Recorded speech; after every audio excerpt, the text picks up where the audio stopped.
আপনি জানেন কি স্প্যানিশ সুপার কাপ ও ইটালিয়ান সুপার কোপা কেন সৌদি আরবে অনুষ্ঠিত হচ্ছে? এবারই প্রথম নয়, সর্বশেষ 5 আসরের মধ্যে 4বারই স্পেনের ফুটবল টুর্নামেন্টটি অনুষ্ঠিত হয়েছে সৌদি আরবে। কখনো রাজধানীর রিয়াদ কিং ফাহাদ ইন্টারন্যাশনাল স্টেডিয়ামে, আবার কখনো জেদ্দার কিং আবদুল্লাহ স্পোর্টস সিটি মাঠে। অনেকের কৌতূহল, টুর্নামেন্টটি স্পেনের হলেও এটি সৌদি আরবে কেন হয়? একইভাবে ইটালিয়ান সুপার কোপাও কেন সৌদি আরবে আয়োজন করা হয়ে থাকে? ইউরোপ থেকে উড়ে এসে Real Madrid, Barcelona, Juventus, inter মিলানের মতো দল কেনই বা মধ্যপ্রাচ্যে এসে টুর্নামেন্টটি খেলে? তাহলে চলুন দেখে নেওয়া যায় কি কি কারণে সৌদি আরব আয়োজন করে আসছে এই দুটি টুর্নামেন্ট, আর এই টুর্নামেন্ট আয়োজন করেই বা সৌদি আরবের লাভ কি হচ্ছে। প্রথমেই নজর দেওয়া যাক স্প্যানিশ সুপার কাপের দিকে।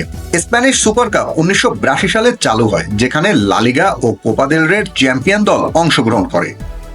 1982 সাল থেকে 2017 সাল পর্যন্ত এটি স্পেনের মাটিতেই অনুষ্ঠিত হয়। 2018 সালে প্রথমবার স্পেনের বাইরে সুপার কাপ আয়োজন করা হয়। সেবার বার্সেলোনা সেভিয়ার মধ্যে এক লেগের ফাইনাল অনুষ্ঠিত হয় স্পেনের পার্শ্ববর্তী দেশ মরক্কোর ইবনে বতুতা স্টেডিয়ামে। তবে এক বছর বিরতি দিয়ে 2020 সাল থেকে স্প্যানিশ সুপার কাপ হয়ে পড়ে সৌদি আরব কেন্দ্রিক। মাঝে 2021 সালের আসর বাদে সর্বশেষ 6 আসরেরই আয়োজক সৌদি আরব।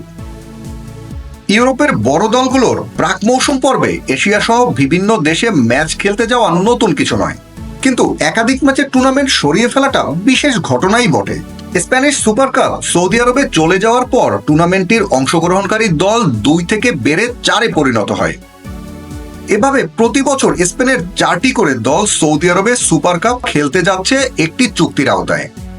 স্প্যানিশ দৈনিক এএস এর খবরে বলা হয়, 2019 সালে রয়্যাল স্প্যানিশ ফুটবল ফেডারেশন ও সৌদি সরকারের মধ্যে একটি চুক্তি সই হয়, যা 2021 সালে আরো 10 বছরের জন্য নবায়িত হয়।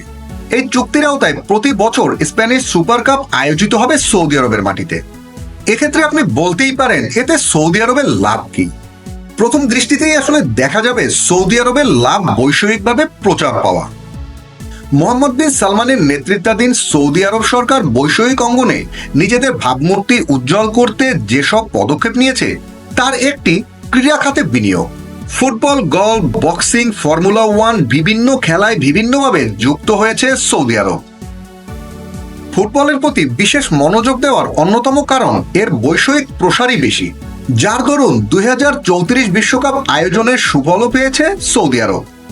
কিন্তু সমালোচকরা সৌদি সরকারের এ ধরনের উদ্যোগকে স্পোর্টস ওয়াশিং বলেও আখ্যা দিয়ে যাচ্ছেন। মোটের উপর সৌদি আরব নিজেদের স্বার্থেই স্প্যানিশ সুপার কাপ আয়োজন করে, বিনিময়ে স্প্যানিশ ফুটবল কর্তৃপক্ষকে দেয়া হয় মোটা অঙ্কের অর্থ। এএস এর খবর অনুসারে 2019 সালে চুক্তি ছিল 12 কোটি মার্কিন ডলার। চুক্তি নবায়নের পর এখন প্রতি বছর আরএফইএফ সৌদি আরব থেকে পায় 4,13.50 লক্ষ মার্কিন ডলার। বাংলাদেশি মুদ্রায় এর পরিমাণ 502 কোটি টাকারও বেশি।